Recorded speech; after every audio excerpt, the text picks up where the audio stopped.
Hello mga kabarya, welcome again dito sa channel natin, Allcoins PH1611. At kumusta? Sana nasa mabuti tayong kalagayan sa ngayon, sa panahon natin.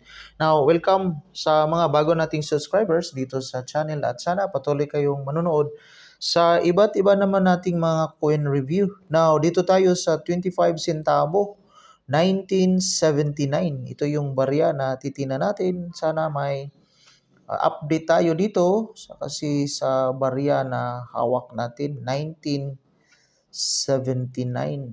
So maliit lang tong baryang ito at ito yung titingnan natin kung may value na ba ito sa ngayon. Now, quick review lang tayo. So diretso tayo sa kaniyang value quotation. So dito tayo sa iba't ibang sources natin. So may tatlo tayo na source sa ngayon.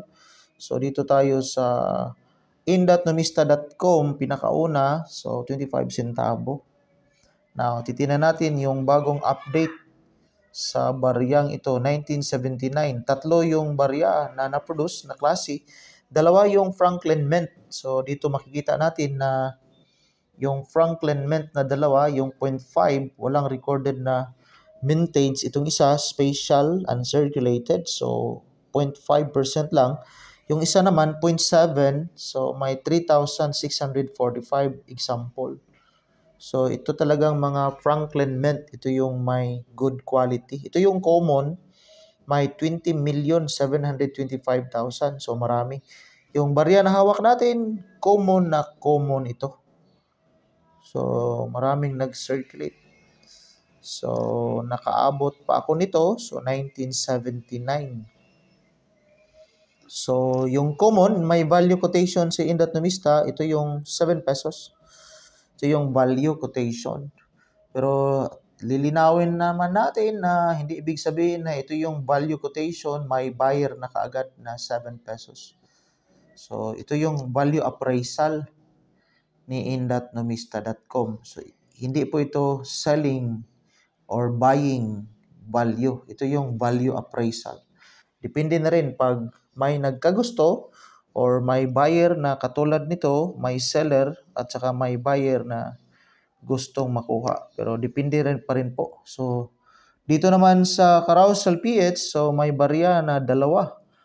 So, 1979 at saka 1981.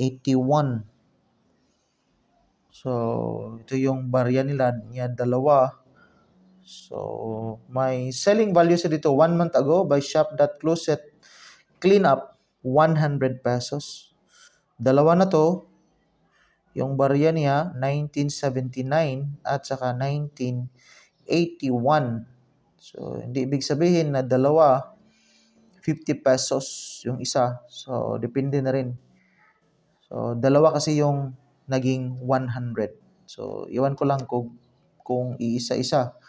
Ganon pa rin yung value niya tag 50. So, yan po. So, at least may update tayo. Meron din dito si ucoin.net, may $1.77. Pero, and I believe, ito yung Franklin Mint. Maganda yung quality ng barya niya. 1979. Malayo sa barya na hawak natin. So, pangit yung barya na hawak natin. Pero, at least, buti na lang, may hawak tayo. Pero, hindi naman kagandahan yung quality. So, dito, yung Franklin Mint. Yan lang po. Maraming salamat and enjoy watching and God bless.